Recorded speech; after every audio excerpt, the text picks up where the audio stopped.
This is Transit Unplugged. I'm your host, Paul Comfort. Great to be with you on another edition of the world's leading transit executive podcast, Transit Unplugged. Today, news and views. On this episode, I'll be bringing you some headline news from around the world on how technology is being applied to public mobility. You'll be fascinated by some of the stories I'm going to give you today. Then we've got a newsmaker interview, a great interview with Jane Grogg, who is the head of Sarasota County Area Transit in Florida. The third of our interviews we conducted at the APTA Expo this year. Hopefully you really enjoyed last week's episode with the live CEO roundtable recorded at APTA with 5 of the most powerful women in transit in the United States. If you haven't had a chance to listen to that episode, I encourage you to. It's very inspiring. And then we'll have our segments with Elea, Carey, and Mike Bismeyer, and then a look at the future of what the podcast has coming up for you for the rest of this year and into next year. All on this episode of Transit Unplugged. And now a look at some of the wild headline news stories from around the world. Over to Seoul, Korea, where a $150 billion project, Seoul is carrying on its 5-year plan to build safe autonomous driving infrastructure throughout the city. The city's been focused on the establishment and demonstration of self-driving technology infrastructure for the past few years, but they're going to be developing and demonstrating new various autonomous transportation services as the next step toward the full adoption of self-driving technologies that they say will improve citizens' lives in Seoul, Korea, in the capital there. Unlike autonomous levels 1, 2, and 3 that assist human drivers to conveniently reach their destination, you probably know, a level 4 self-driving vehicle does not require a driver. It navigates around places by communicating with on-road structures such as traffic lights and pedestrian crossings.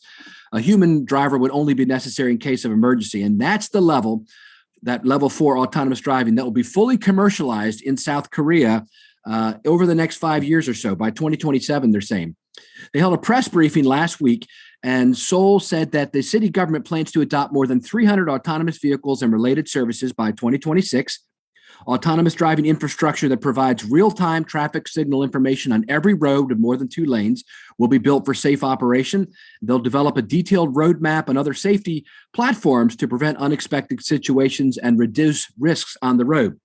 Starting this month of November 2021, Seoul will gradually increase the number of pilot zones for autonomous vehicles, where various commercial autonomous related services and car hailing services can be demonstrated.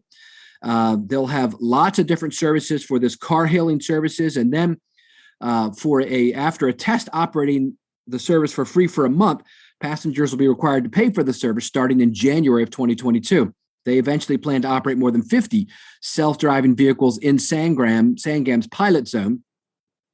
And then in 2022, just coming up next year, self-driving buses will be operated in a city nearby, near a stream that flows through the heart of Seoul. At least 10 driverless taxis also will be available, called robo-taxis, and in their fashion district.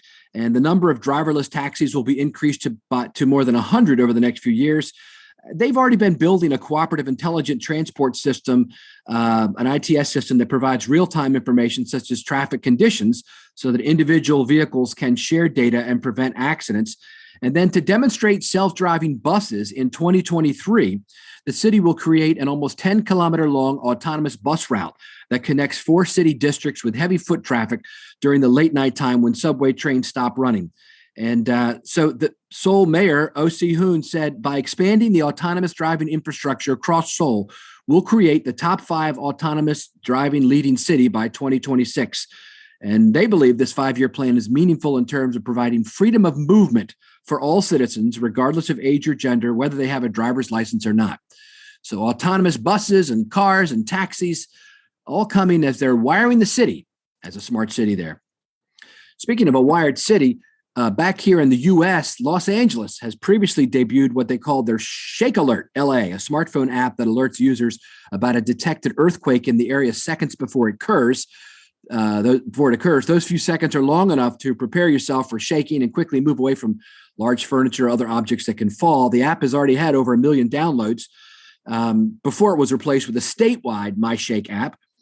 Now the Shake Alert technology is being deployed at the Los Angeles County bus and train maintenance centers and facilities to warn employees, drivers, and patrons about oncoming earthquakes. The shaking. The early warning system will detect any earthquake with a magnitude of 4.8 or greater And once this is fully deployed, it'll be the largest deployment in any U.S. transit system. And then a flip over the ocean to the United Kingdom, where the Croydon City Council has now moved forward with something very interesting for their bus shelters. They are installing, operating, and maintaining connected bus shelters and digital advertising at 185 locations across the borough. And it is going to provide what they're calling next generation street furniture. I like that. The bus shelters are street furniture. And get what it's going to have. It's going to have all kinds of new amenities, such as air quality monitoring on the bus shelters, such as traffic sensors, such as new digital bus countdown on the vehicle. On the shelter, so it counts down as the bus is getting closer to the shelter, and information screens in every shelter. They're also having new free public Wi-Fi there. It'll help join up through the bus shelters, many areas across the borough to create connected streets for all. And so quite interesting. All the shelters will include digital screens, as I mentioned, with bus arrival countdowns and local transport information. Great new innovations coming to the United Kingdom. Hey, thanks for being with us today on this episode of Transit Unplugged. Be sure to stay tuned now for our Newsmaker interview with Jane Grogg from Sarasota Transit. And then stay tuned all the way through the end, where we're going to take you into the future of what's coming for this Transit Unplugged podcast. Thanks for being with us today, and stay safe out there. All right, Jane Grogg, great to have you with us on the Transit Unplugged podcast. We're here at APTA Expo 2021. Great. Thank you so much for having me. Yeah. So you're from Sarasota? That's right. Florida? Sarasota County Area Transit. Mm-hmm. And what do you do down there? I am the director or CEO of the transit department. Okay. And I've been with Sarasota County for 20 years, but with SCAT for about 18 months, almost 2 years. Okay, very good. And tell me a little about your agency, number of vehicles, what type of service you provide, that kind of a thing. Sure, absolutely. We provide fixed route service, and primarily that service is provided by my employees. And then we also have paratransit service that covers both ADA and transportation disadvantaged. State of Florida has TD service as well. And we also have a trolley service that operates on the number one beach in America, Siesta Key Beach. And that trolley service is a free service. And that's been in place for about 4 years now. And then we just added last June Mobility on Demand, a general response service. Okay. And so that's been growing a lot faster than we anticipated, but it's been a really great experience. Tell me about that, because that's the hottest trend right now, I think, is this mobility on demand. What do you all do, and how does it work, and all that? Absolutely.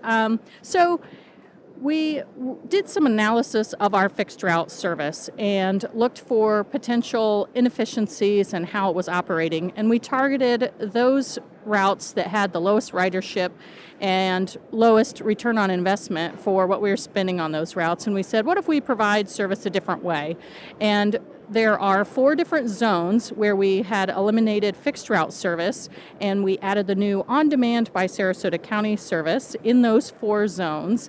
And that connects individuals anywhere they want to go that start and end in the zone. And if they want to go beyond the zone, they can book their destination for one of our mobility hubs or even a bus stop, and they can switch to the fixed route and move out beyond their community. So we've got a spine, if you will, along US 41 in Sarasota County. And so there are places, especially along that spine, where you can connect and then get to other parts of the county and the fixed route service. And do you charge for that? Yes. And that service is a contracted service. We contract with VIA to provide that service, and it is a 30-minute response time. You can book those trips by phone, in the app, or online, and we started out that service as $1.25, which matches our fixed route fare. We are doing some analysis long range, what's the right mix and how does that work? But that's where we started out, and it's grown faster than we expected and faster than our contractor partner expected as well. Now, you said that you're taking people, some of them are going to hubs and other bus stops, others have their own destination. Do you know, like, a percentage split How many are? Is it a feeder service primarily, or is it primarily taking people to their final destination? It's primarily taking people to their final destination. There are a few that it is a feeder, especially in our northernmost zone that connects with a lot more of our fixed route system. But we've got 2 zones in the southern portion of our county that really are communities unto themselves. They have lots of origins and destinations contained within the community. So people going to the grocery store, going to doctor's appointments, going to work, and they're going to and from those to home and completing those trips within the zone. Yeah. Are you doing any kind of feedback loop with them to see how they like it, or you getting any response from them? Yes, we just completed a survey about a week and a half ago, still getting back some of that information. And what's really neat is we're finding that our service is what's called very sticky. People are using it frequently, and we've got about a 5 trip per week average use by our users, and that's very high. They love it. It's in an area where we had very low ridership on the fixed route, and people were probably not accessing traditional transit, and sort of a semi-suburban style development, so walking to transit just didn't make sense. And this has not only filled the void of those eliminated routes, but we are growing beyond and serving people that we never served before, and they seem to love it. It's awesome. That's what it's all about, right? Absolutely. Have you been able to get any extra funding through all these tranches of funds coming from the federal government to respond to COVID? Is that how you're paying for this? Actually, the way we're paying for the news service is with the efficiencies and the reductions in our fixed route service. Okay. So that was conceptualized prior to COVID hitting, and then COVID accelerated that process because we needed to sort of pull back the number of fixed route that we were offering due to various needs. And lower ridership demand. And lower ridership and loss of operators, leaving the organization, that type of thing. So that was the conceptual approach to it. We have, of course, used our COVID relief money to help supplant our services across the board. Okay. And where do you see things going now? Like, hopefully we're past the main part of the pandemic and coming out. Are you having trouble like everybody else is attracting drivers? And, where do you see yourself going over the next 6 months to a year at the agency? Well, we're looking at a lot of different innovation. How can we become the most efficient that we can be? We are having some difficulty attracting employees, but with a reduced number of fixed route operators, we're helping to offset that total demand. But in that on-demand service is filled by independent contractors, so those drivers are actually independents that do that service. And long range, we are working on improving our data and information to help drive our business decisions and drive the way into the future, really. Are you all part of the county government or city government? Or Yes, we are part of Sarasota County government. We are a department of the county. So you like the county commissioners are like the boss? Yes, our form of government, the county commissioners have 2 employees, the county administrator and the county attorney, who serve at their pleasure. And then the employees actually, such as myself, we report to the county administrator. And you have a residential area, but you're really known for your beaches, right? Yes. Yeah, tell us about it. That's a great way to end. Now that we're in November, people across the country are cold. Tell them about Sarasota. Yes, Sarasota has very beautiful beaches. We also have a lot of cultural opportunities, arts, so forth. And come this spring, we've got 2 spring training facilities in Sarasota County. The home of the recent World Series winners, the Atlanta Braves, are in Northport, Florida, and the Baltimore Orioles are in Sarasota. That's my team. Yeah. And very, very fun to experience that.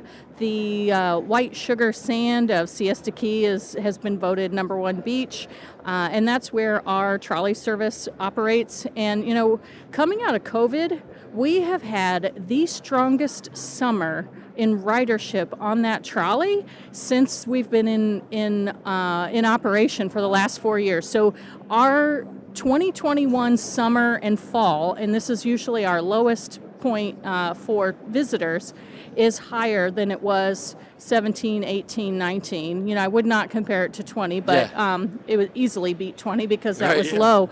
But 2019 was the biggest year, 350,000 trips on the trolley, and we are on pace to exceed that. So really excited about that. Pent-up demand, I think, over the everybody was stuck at home. It is. And we've got a lot of new technology improvements that we're working on with our system, and love our partnership that we have with TripSpark and the products that we're implementing with Trapeze and AssetWorks, doing a lot of whole family upgrades. Of Yes, we are upgrading our technology. We have a pretty large capital project that is underway and improving things like automated operator processes, on bus information, on-time performance, passenger counting, bus stop management. All of that information is going to feed our future decisions.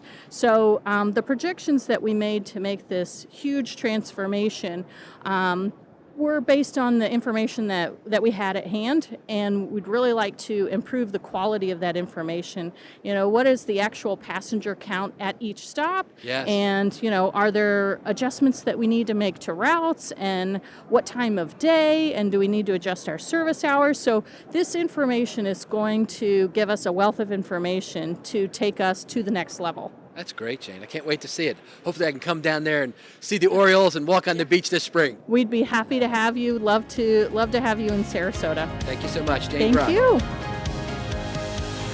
Hi, I'm Elea Carey, a communications consultant who loves working with public transit agencies. Jane Grogg talks here about challenges in hiring. And though it sounds like her agency is on the way to a solution, just about every transit organization is struggling with hiring right now. Promoting your agency as a great employer and filling those jobs is a complicated, multifaceted communications challenge. Today, I want to focus on writing killer job ads. First, let's start with your audience and what they're looking for. Take some time to consider who your candidates are. Are they young and urban? Are they career motivated or just looking for a gig? Maybe your ideal candidate is retired and looking for a part-time job to give back to the community. When you know who your most likely candidates are, you can write ads more directly for them. Next, know thyself, meaning know your organization and how to describe it. And I don't just mean the top-line facts. Think about your mission and vision and where this job fits into that larger picture. Finally, as you describe the role you're hiring for, it's okay here for your ads to pick out several top-line facts to list, but don't neglect to weave in how this job fits into that overall mission and vision. That will help inspire ad readers to learn more. If you'd like to talk more about writing job ads or anything else related to communications and public transit, look me up on LinkedIn. My first name is spelled E-L-E-A, last name C-A-R-E-Y.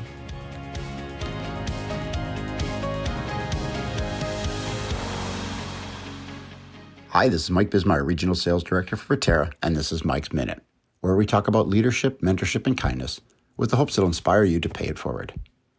As we come out of the Thanksgiving break, I wanted to quickly touch on kindness and more so on gratitude. The last couple of weeks have been surreal for sure on the home front in the community I live in, Abbotsford, British Columbia, due to the historic flooding our community has seen. However, like with any other challenge or circumstance, we've seen many people rise up and help others. We've been very grateful for the frontline workers, the military, businesses, and the community volunteers that just simply do the right thing. My wife and I even held a small fundraiser at the house and were blown away by people's generosity. That directly leads me into the time of the year we are now entering, holiday season, where there are many initiatives in our communities to give back and give us the opportunity to help others.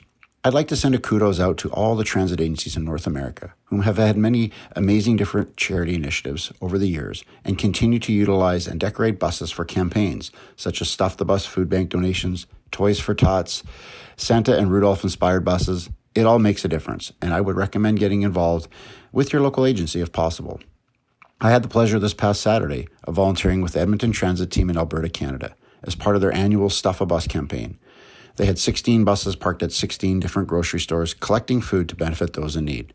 This program has collected over 1 million pounds of food and $495,000 in donations since its inception to help Edmontonians. Truly inspiring. Thanks to all those who donated this weekend, came by for a visit, shared a coffee, and as always, thanks for listening. Kindness is cool. Thanks for sticking with us today on the podcast. Now we're on to the future of public transportation segment, and we had some really futuristic stories at the top. Today we're going to talk about what's happening next for this podcast, Transit Unplugged. I think I've got three main areas I want to talk about. First off, we're going to talk about some of the new market segments that we're moving into in social media. Secondly, we're going to talk about all the guests we have coming up for the rest of this calendar year and into next year, give you a preview. A special preview. We don't often do this, but we want to tell you about all the great shows we have coming up for the month of December and the month of January. I think you'll find them great. And then we'll talk a little bit about what's coming for our Transit Unplugged TV show. So stick with us over the next 5 to 7 minutes as we tell you about all that. Most of you know my story. I'd spent 30 years in the public transit industry, working in the public and private sector, ended up as CEO of the MTA in Baltimore, where I started the nation's first and only FM radio station operated by a transit system, WTTZ. We played smooth jazz music all day long and several times an hour, news and views about public transportation, what's happening, so we could kind of tell our own story. It became really one of the top radio stations in the Baltimore region, and you can still listen to it on the TuneIn app, WTTZ 93.5 FM, if you ever want to tune into that. Mark Jones helped me get that started. Still there. Great voice. Great one of those late night FM DJ voices, But anyway, so when I started the podcast, I basically took this as an extension of that, right? Podcasting is kind of like the new radio. And I wanted to give CEOs the opportunity to tell their own story. I mean, I'd most recently been one and know that a lot of times the only time you get a chance to talk in the media is when there's something that's not so great happening, right? A derailment or an accident or, concerns about whatever. And so I wanted an opportunity for them to tell kind of about the good things happening at their transit system, because public transit, in my belief, and I think yours too, is a force for good in the world. And the only time we're in the news shouldn't just be with unfortunate situations that occur. We want to talk about all the great things happening. What about the new rail system we're starting, or the new light rail improvements that are being made in the city, et cetera, so that people can hear that.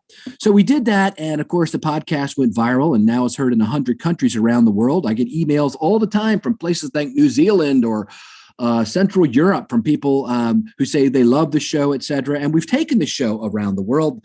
The show has really become not only international phenomenon, just broadcasting about American and Canadian CEOs, but we've been to Australia and Africa and Asia. And matter of fact, like next week, we've got a show from a great leader in Asia. So lots of things happening with the podcast internationally. This year, in honor of our 5th season, we've revamped a lot of the accoutrements of the show. Our website, transitunplugged.com, is really a base where you can get all this information. So if you don't have that as one of your favorites, you should on your phone or on your laptop.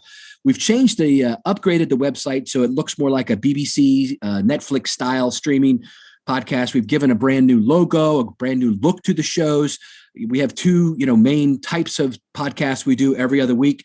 One week we do an in-depth interview with a CEO, and the next week we do what's called news and views, like today's show, where we bring you all that. Now we've also expanded into, as you know, webinars. We've done webinars around the world during the pandemic, and now live events like the one we just did recently at APTA Expo that you heard on last week's episode, featuring 5 of the most powerful women in transit. Now we've gone into also expanded social media access. Just this month, we opened up 4 new social media sites I'd like you to look at. You can find them at the bottom of transitunplugged.com.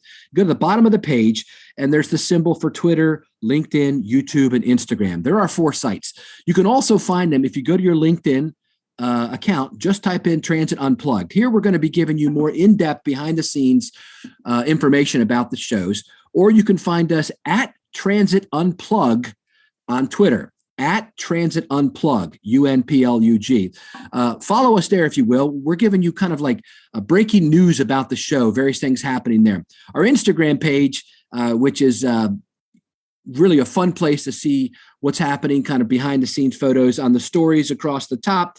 You'll have from your host, in-depth, in the news and views, APTA Expo, and a section for Transit Unplugged TV. Follow us. Find us at Transit Unplugged on Instagram. And you can also find us, Transit Unplugged TV, on YouTube, where right now we have our Sizzler reel. That's like a movie preview talking about the new TV show coming your way. So find us on social media, follow us on social media if you would. It's a great way to stay in touch and in tune with what's happening with the show. As I mentioned, we are moving forward with our television show. Our editor, Ted McNeil, is right now, as I record this, working on editing our first episode, which is from Las Vegas RTC with CEO MJ Maynard and her staff. We show you behind the scenes information. You'll be able to find this on YouTube at our YouTube channel. So make sure you go there and subscribe to it so you can watch the show. It's going to be unlike any other show I think you've ever seen. I've never seen a show about public transportation, behind the scenes, interviews with the executives, what it looks like when you go into the operations control center or seeing, for instance, on this show, their Game Day Express, taking people to the new NFL stadium there, all that kind of fun stuff on the street operations.